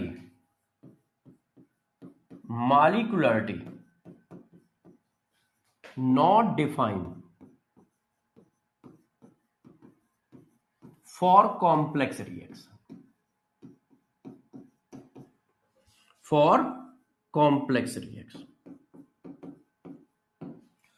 कॉम्प्लेक्स रिएक्शन के लिए मॉलिक्यूलरिटी बनी नहीं है, डिफाइन ही नहीं है, और ये थ्योरेटिकल वैल्यू है, मतलब पेन कॉपी से निकाल सकते हो, थ्योरेटिकल क्वांटिटी है। कौन? मॉलिक्यूलरिटी।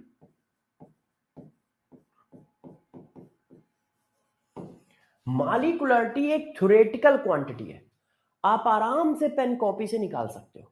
तो देखो, मैं एक बार इसको रिवाइज करा देता हूं, फिर इस पे क्वेश्चन आते हैं, फिर से समझो। मॉलिक्यूलरिटी क्या है? साइमल्टेनियसली जितने मॉलिक्यूल आपस में कोलाइड करेंगे इन एलिमेंट्री रिएक्शन, उनके नंबर को मॉलिक्यूलरिटी कहेंगे। ठीक है, मॉलिक्यूलरिटी की वैल्यू 1, 2 या 3 हो सकती है, 3 से ज्यादा पॉसिबल नहीं है, क्योंकि एनर्जी फैक्टर के हिसाब से रिएक्शन नहीं होती है। मॉलिक्यूलरिटी 0 नहीं होगी, फ्रैक्शनल नहीं होगी, निगेटिव नहीं होगी। मॉलिक्यूलरिटी सिर्फ एलिमेंट्री रिएक्शन के लिए डिफाइंड है। मॉलिक्यूलरिटी जो है वो एक थ्योरेटिकल क्वांटिटी है। इतनी बात समझ गए सब लोग? इतनी बात समझे? यदि इतनी बात समझे हो तो देखो, दो क्वेश्चन में मैं पैरेलल में करा रहा हूं, जैसे दोनों क्वेश्चन में आप डिफरेंशिएट कर पाओ कि भाई दोनों क्वेश्चन में डिफरेंस क्या है। दो क्वेश्चन में आपको पैरेलल में लिख के दे रहा हूं, जैसे आप डिफरेंशिएट कर पाए कि दोनों में डिफरेंस क्या है। देखिए, ये क्वेश्चन है 2a plus b gives c is a example of elementary reaction.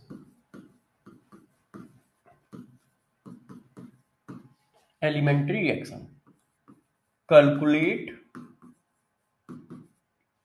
Molecularity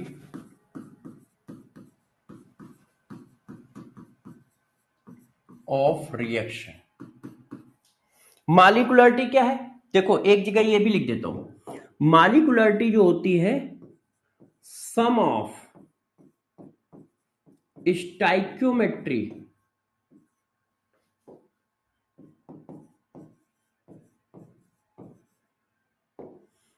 metric coefficient for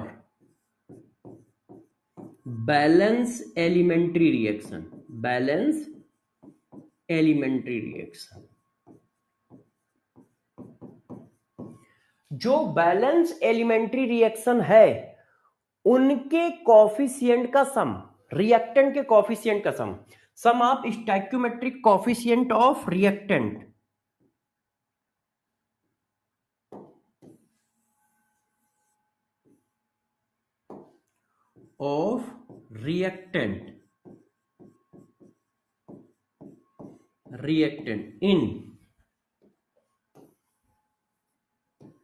in balance elementary reaction.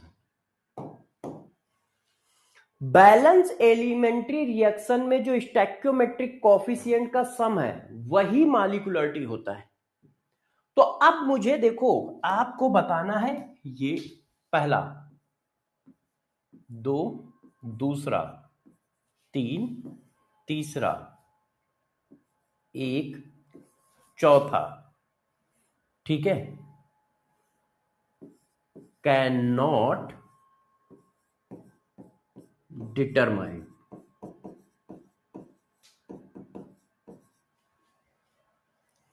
अब आप आंसर बताओ।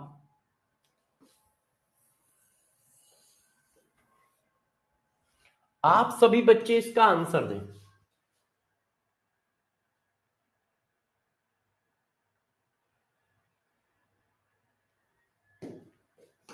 हाँ भाई, आंसर दो सारे लोग, जल्दी जल्दी आंसर बताओ क्या आएगा। हाँ बताइए। 2a plus b plus c, 2a plus b gives c is an example of elementary reaction. Calculate molecularity. तो मॉलिक्यूलरिटी क्या है? एलिमेंट्री रिएक्शन में कॉफिशिएंट का सम, ये क्या है? एलिमेंट्री रिएक्शन है, इसलिए इनके कॉफिशिएंट का सम मॉलिक्यूलरिटी होगा। वो कितना आ रहा है? 3, तो आंसर हो गया 3। अच्छा, अब देखो मैंने सिर्फ एक चेंज किया है और कोई चेंज नहीं किया है, मैंने सिर्फ एक चेंज किया है। अब आंसर बताओ, मैंने सिर्फ एक चेंज किया है।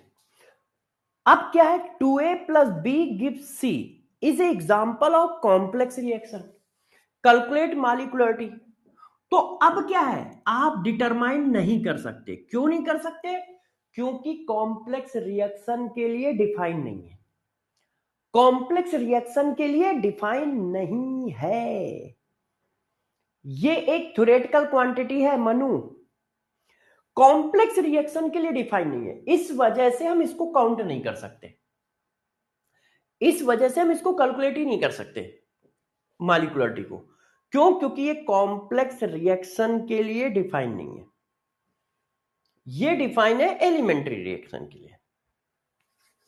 ये किसके लिए डिफाइन है? एलिमेंट्री रिएक्शन के लिए, कॉम्प्लेक्स रिएक्शन के लिए नहीं डिफाइन है, ध्यान रखिए, सिर्फ एलिमेंट्री रिएक्शन के लिए डिफाइन है।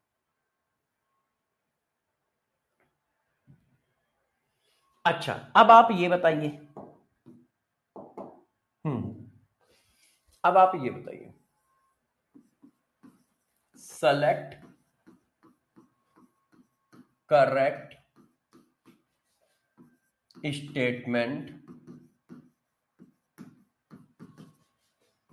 For molecularity of reaction A। अच्छे से बताइएगा, है ना, गौर सुनिए, ठीक है, गौर से। molecularity may be fractional, may be fractional, it is theoretical quantity,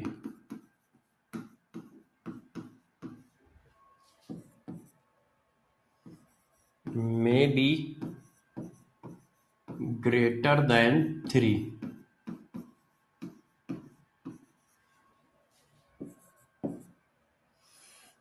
may be greater than 3, है ना।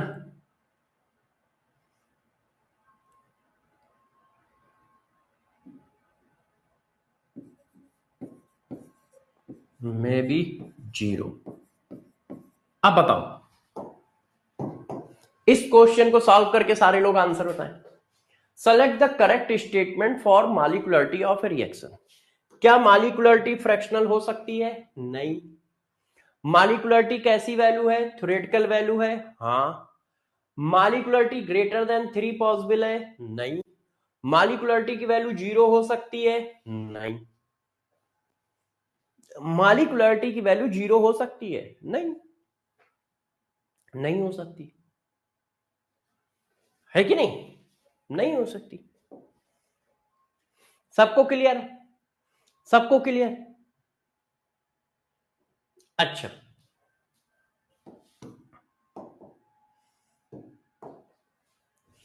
यस यस यस, हाँ सर, धीरे धीरे सीएसडी को गायब कर देने से। अच्छा, सीएसडी लिखेंगे बेटा, सीएसडी लिखेंगे। बच्चे कह रहे हैं सर आपने अभी तक सीएसडी नहीं लिखा। अरे सीएसडी भी लिख देंगे, आप बिल्कुल परेशान ना हो, आप बिल्कुल परेशान ना हो, लो सीएसडी लिख देता हूं। एक्चुअल में क्या है, जैसे ही ऑर्डर ऑफ रिएक्शन पढ़ाऊंगा तो फिर कम से कम 40 मिनट क्वेश्चन ही क्वेश्चन चलेंगे, 40 से 50 मिनट। मॉलिक्यूलरिटी के बाद ऑर्डर ऑफ रिएक्शन पढ़ाया। ऑर्डर ऑफ रिएक्शन जैसे ही पढ़ाऊंगा तो कम से कम एक क्लास क्वेश्चन चलेगा, फिर बहुत सारे क्वेश्चन होंगे क्योंकि उसमें बहुत क्वेश्चन है। तो अभी क्या है, मॉलिक्यूलरिटी और इन सब में क्वेश्चन कम थे, इन टॉपिकों में जो भी थे मैं अपनी तरफ से करा रहा था। तो देखो मैंने आपको पढ़ाया रेट, तो मैंने आपको पढ़ाया इंस्टेंटेनियस रेट क्या होता है। तो इंस्टेंटेनियस रेट मैंने कहा measure at very very small interval of time, small interval of time. ये आपके शॉर्ट नोट्स और रिवीजन नोट्स फार्मूले सब एक ही जगह पे लिखे जा रहे हैं। इंस्टेंटेनियस रेट क्या होता है, जो बहुत छोटे टाइम इंटरवल में मेजर किया जाए। एवरेज रेट क्या होता है, measure at large interval of time.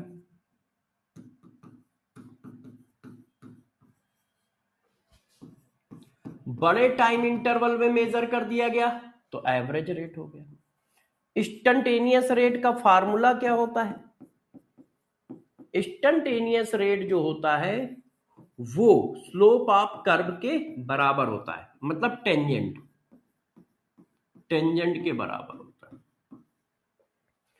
और एवरेज रेट का फार्मूला आप पहले से ही जानते हो, फार्मूले तो वैसे ही जानते हो, change in concentration upon time taken, upon time taken. ये बात मैंने बताई। फिर मैंने बताई कि रिएक्शन दो तरह की होती हैं, है ना। फिर मैंने आपको बताया रिएक्शन दो तरह की होती है, एक को कहते हैं elementary,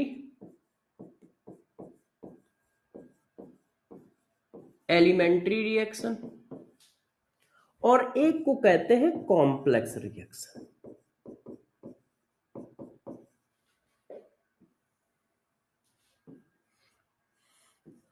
complete in one step, जो एक स्टेप में खत्म होती है उसको एलिमेंट्री कहते हैं। Complete more than one step, उसको कॉम्प्लेक्स रिएक्शन कहते हैं। फिर मैंने बच्चों आज आपको पढ़ाया मॉलिक्यूलरिटी, कि मॉलिक्यूलरिटी क्या होता है।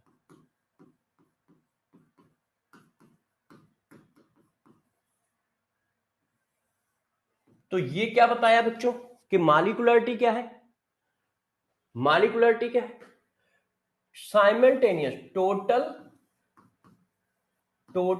Number of species collides simultaneous in elementary reaction। Elementary reaction में जितने स्पीसीज कोलाइड करेंगे उनको हम मॉलिक्यूलरिटी कहेंगे।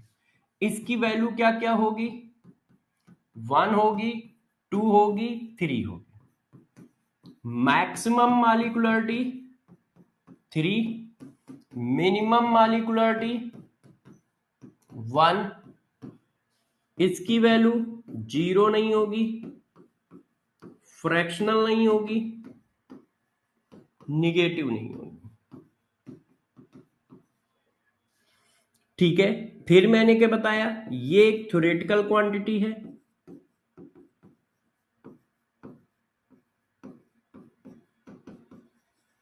फिर मैंने बताया only define for elementary reaction, सिर्फ एलिमेंट्री रिएक्शन के लिए डिफाइन है। ये मैंने बातें आपको बताई कि यार ये सिर्फ एलिमेंट्री रिएक्शन के लिए डिफाइन है, ठीक है ना। हाँ, एलिमेंट्री रिएक्शन का एग्जाम्पल है SN2 रिएक्शन, SN1 रिएक्शन। अब यही मैं पढ़ा रहा था, तो अब इस चीज को थोड़ा और आगे पढ़ाते हैं। अब इस चीज को थोड़ा और आगे पढ़ाते हैं। देखिए अब बात करते हैं ऑर्डर ऑफ रिएक्शन की। आप ये मान के चलो ये हेडिंग अब अगले 2 क्लास चलेगी। ऑर्डर ऑफ रिएक्शन बहुत इंपॉर्टेंट है और इस पर खूब क्वेश्चन रहते हैं, इस पर खूब क्वेश्चन रहते हैं।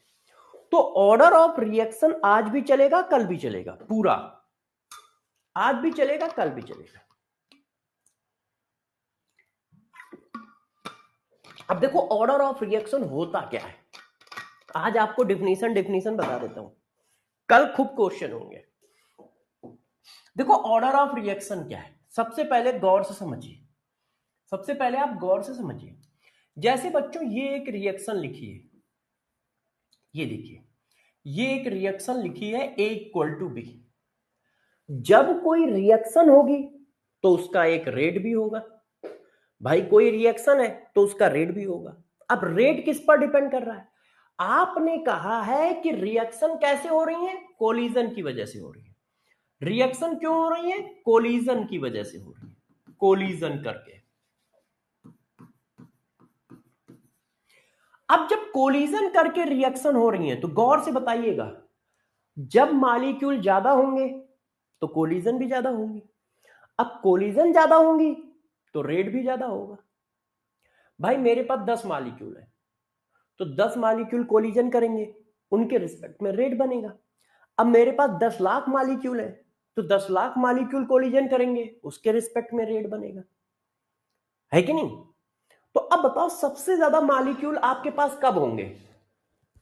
T = 0 पर। भाई सबसे ज्यादा रिएक्टेंट हमारे पास कब होगा?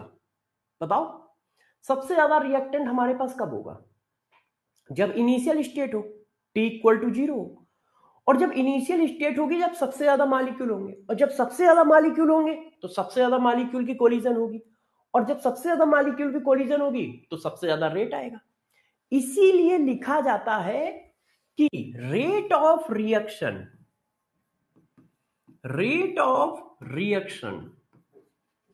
डायरेक्टली प्रोपोर्शनल होता है concentration of reactant after T second.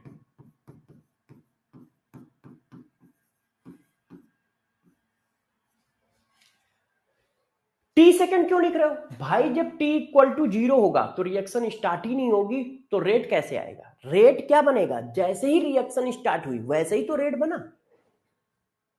अब रिएक्शन स्टार्ट ही नहीं हुई है तो रेट कैसे बनेगा? तो इसलिए इनिशियल कंसंट्रेशन ना लिख के लिखा जाता है concentration of reactant after T second. तो rate of reaction directly proportional होता है concentration of reactant after T second, after T second.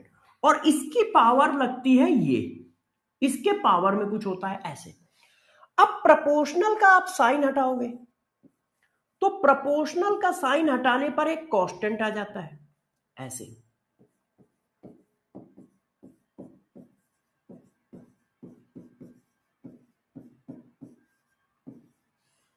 Proportional का साइन हटाने पर एक कांस्टेंट आ जाता है ऐसे। इस इक्वेशन को बच्चों कहा जाता है रेट लॉ एक्सप्रेशन इक्वेशन या रेट लॉ एक्सप्रेशन। ये देखो, और ये इक्वेशन जो होती है एक्सपेरिमेंटल होती है।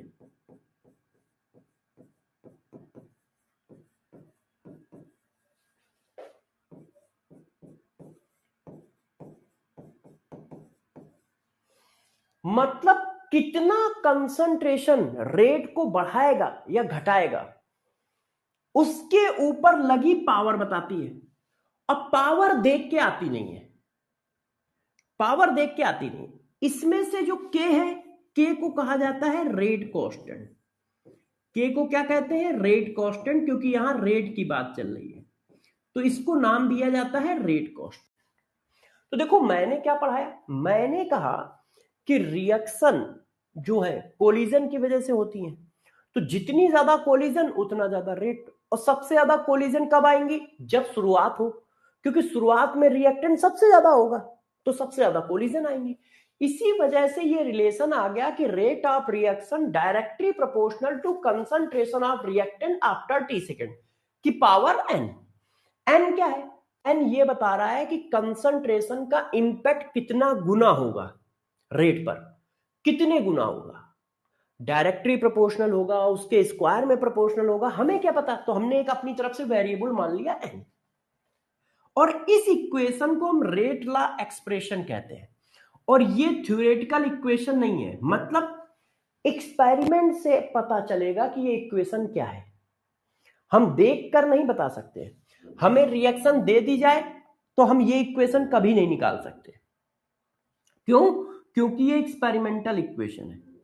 रिएक्शन दे दी गई तो हम इस इक्वेशन को कभी नहीं निकाल पाएंगे, क्योंकि ये एक्सपेरिमेंटल इक्वेशन है, ध्यान रखना, एक्सपेरिमेंटल इक्वेशन है। ये देखो, और यहां पर जो n है, यहां पर ये जो पावर लगी है n, इसी को कहते हैं ऑर्डर ऑफ रिएक्शन, इसी को कहा जाता है ऑर्डर ऑफ रिएक्शन। ये जो पावर है, कंसंट्रेशन की जो पावर है, इसी को कहा जाता है ऑर्डर ऑफ रिएक्शन। ये देखो, ये जो पावर लगी है, ये जो पावर लगी है, इसी को कहा जाता है ऑर्डर ऑफ रिएक्शन। अब जरा गौर से समझिए, मैं थोड़ा और एक्सप्लेन करता हूं आपको। जैसे मान लो ये रिएक्शन है, देखो N1A plus N2B gives N3C। अब इसकी रेट इक्वेशन हम रिएक्शन देख के नहीं लिख सकते, तो मैंने अपनी तरफ से ऐसे ही सपोज कर रखी है। हम इसकी रेट इक्वेशन रिएक्शन देख के नहीं लिख सकते। क्यों? क्योंकि एक्सपेरिमेंटल क्वांटिटी है। ये देखो, it is a experimental quantity, इस वजह से रिएक्शन देख के आप ऑर्डर ऑफ रिएक्शन नहीं लिख सकते हो। ये मैंने अपनी तरफ से ऐसे ही सपोज कर लिया है। अब गौर से समझिए, ऑर्डर ऑफ रिएक्शन होता क्या है? ऑर्डर ऑफ रिएक्शन होता है ये पावर। तो देखो, ऑर्डर ऑफ रिएक्शन क्या है? Order of reaction is equal to sum of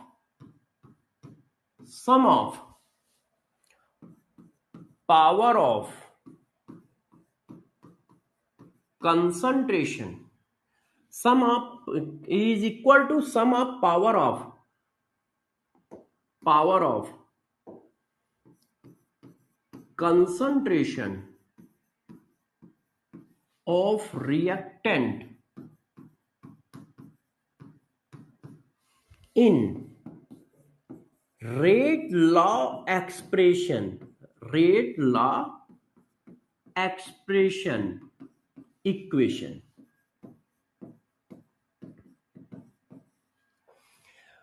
rate law expression equation जो है, ये जो देखो, ये रेट लॉ एक्सप्रेशन इक्वेशन जो है, उसमें रिएक्टेंट के कंसंट्रेशन की पावर का सम, उसमें रिएक्टेंट के कंसंट्रेशन की पावर का सम, मतलब x plus Y.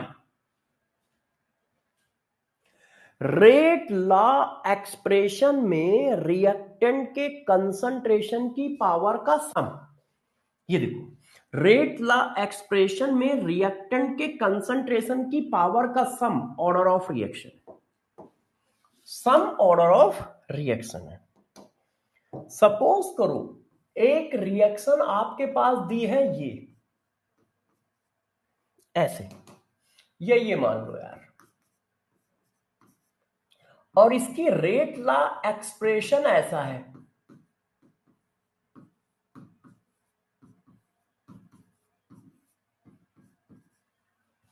Order of reaction बताओ क्या होगा? A2 B1 C 3/2 D 1/2। बताइए, एक रिएक्शन ये है, A plus B gives C, rate equal to आ रहा है के ए की पावर 1 बी की पावर 1/2। तो ऑर्डर ऑफ रिएक्शन क्या होगा? तो ऑर्डर ऑफ रिएक्शन क्या है? Order of reaction is equal to sum of power of reactant of concentration in rate law expression. तो देखो ये रेट लॉ एक्सप्रेशन है, इसमें रिएक्टेंट की पावर का सम कर दो, रिएक्टेंट के कंसंट्रेशन की पावर का सम, वो क्या हो गया? Order of reaction. वो क्या हो गया? Order of reaction. देखो है, वो हमारा क्या हो गया? ऑर्डर ऑफ रिएक्शन हो गया। रिएक्टेंट के पावर का सम ऑर्डर ऑफ रिएक्शन बनेगा।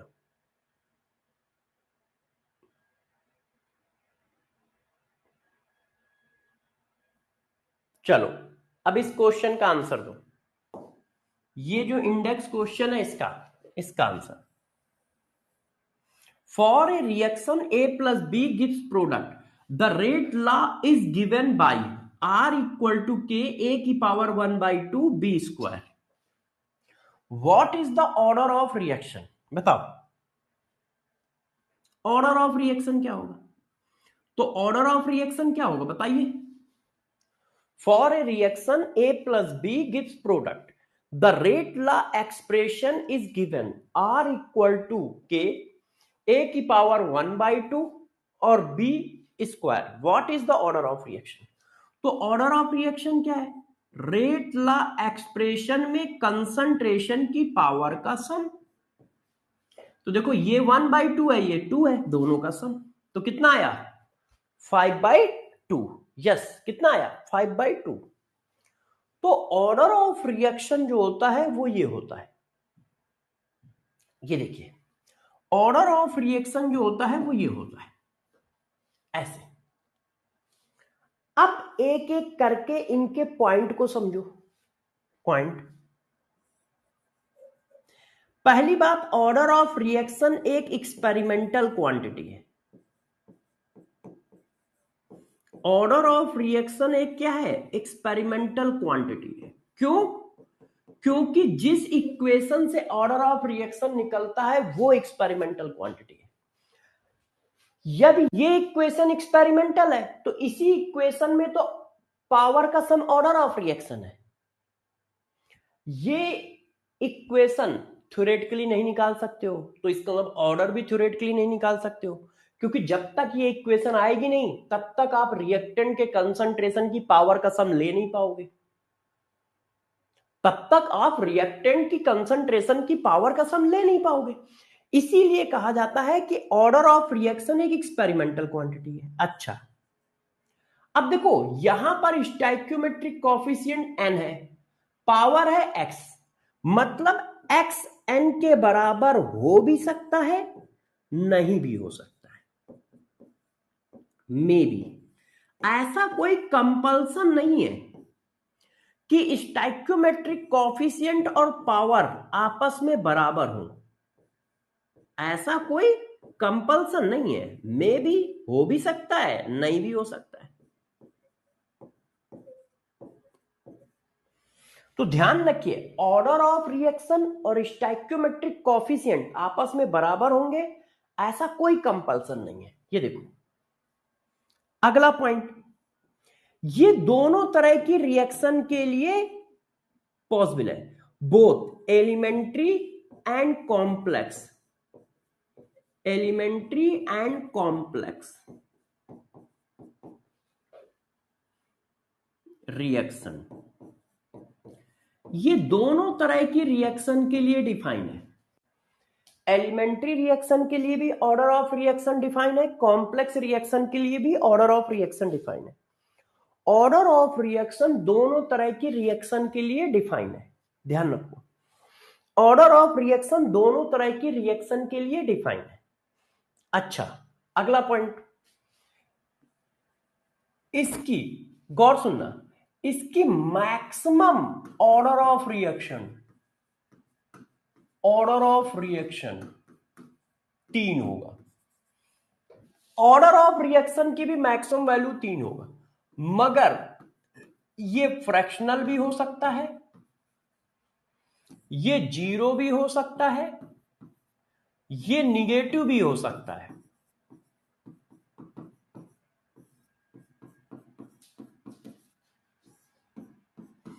इंडिविजुअल के लिए निगेटिव हो सकता है, इंडिविजुअल रिएक्टेंट। कंप्लीट निगेटिव नहीं होगा, कंप्लीट निगेटिव नहीं होगा, मगर किसी इंडिविजुअल रिएक्टेंट के लिए निगेटिव भी हो सकता है। किसी इंडिविजुअल रिएक्टेंट का ऑर्डर ऑफ रिएक्शन निगेटिव भी हो सकता है। फॉर एग्जांपल जैसे ये देखो, ये एक रिएक्शन है,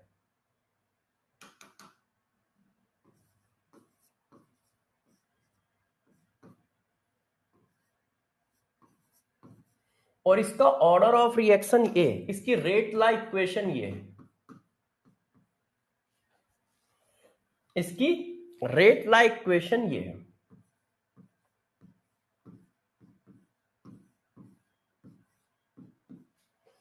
अब देखो, ओवरऑल क्या है, पॉजिटिव, मगर इंडिविजुअल में क्या है, निगेटिव। ओवरऑल हमेशा पॉजिटिव रहेगा, मगर इंडिविजुअल किसी रिएक्टेंट या प्रोडक्ट का ऑर्डर निगेटिव हो सकता है। इंडिविजुअल किसी रिएक्टेंट और प्रोडक्ट का ऑर्डर निगेटिव हो सकता है, ओवरऑल हमेशा पॉजिटिव रहेगा। ऑर्डर जीरो भी हो सकता है, ऑर्डर फ्रैक्शनल भी हो सकता है, कुछ भी हो सकता है। ऑर्डर ऑफ रिएक्शन 1 2 3 भी हो सकता है।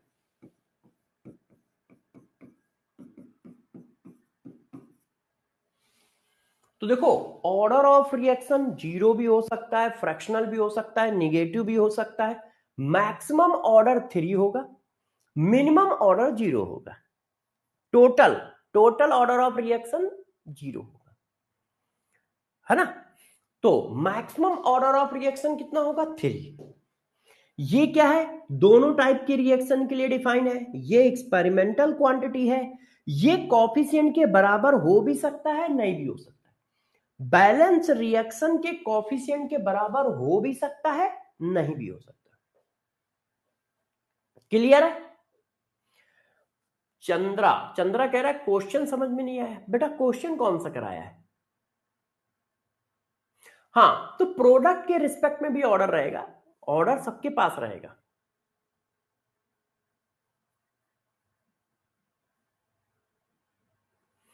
ऑर्डर ऑफ रिएक्शन में हाँ, ऐसा कोई कंपल्सन नहीं है कि प्रोडक्ट नहीं आ सकता है, इन जनरल रिएक्टेंट आता है।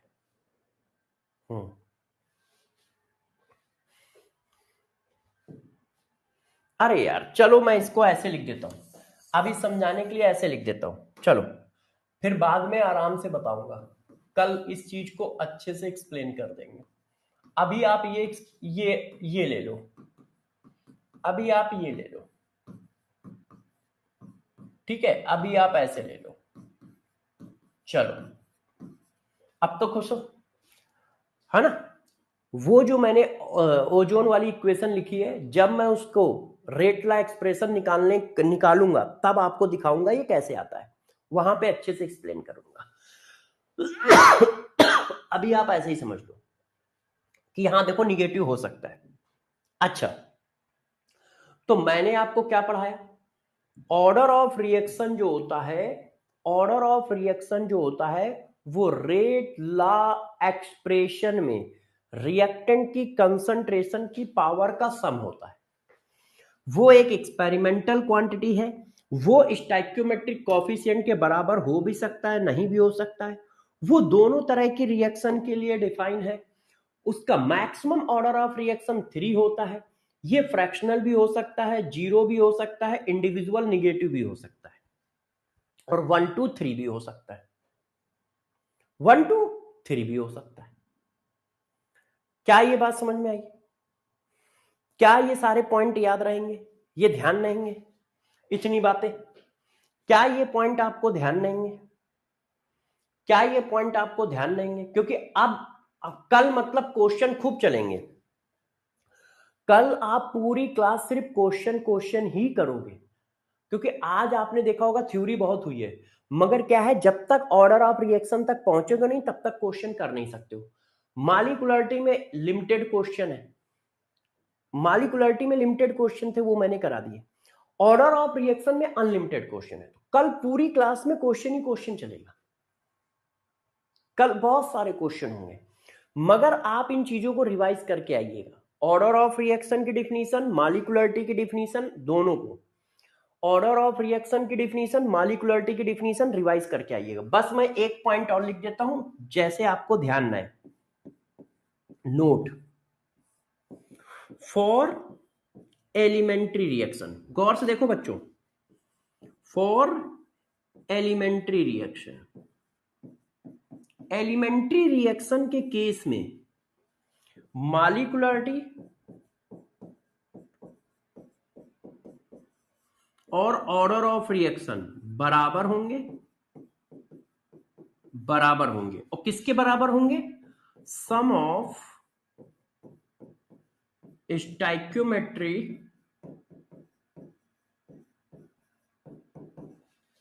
Coefficient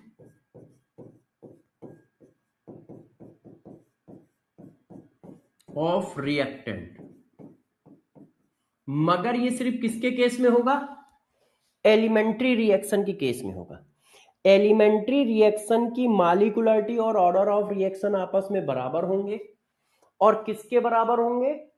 some of stoichiometric coefficient के बराबर होंगे। ध्यान रखना, एलिमेंट्री रिएक्शन में ऑर्डर ऑफ रिएक्शन और मॉलिक्यूलरिटी आपस में बराबर होगी, और किसके बराबर होगी? सम ऑफ स्टोइकियोमेट्रिक कोफिशिएंट के बराबर होगी। फॉर एग्जांपल, जैसे ये देखो, यदि मैं लिखता हूं A2A + B = C, ये एक एलिमेंट्री रिएक्शन है, और मैंने कहा ऑर्डर ऑफ रिएक्शन बताओ, तो एलिमेंट्री रिएक्शन का जो ऑर्डर है वो कोफिशिएंट के सम के बराबर आएगा। एलिमेंट्री रिएक्शन का ऑर्डर जो है वो कोफिशिएंट के सम के बराबर आएगा।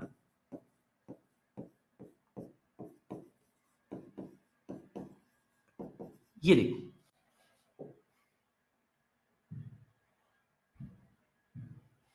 To A plus B gives C, elementary reaction.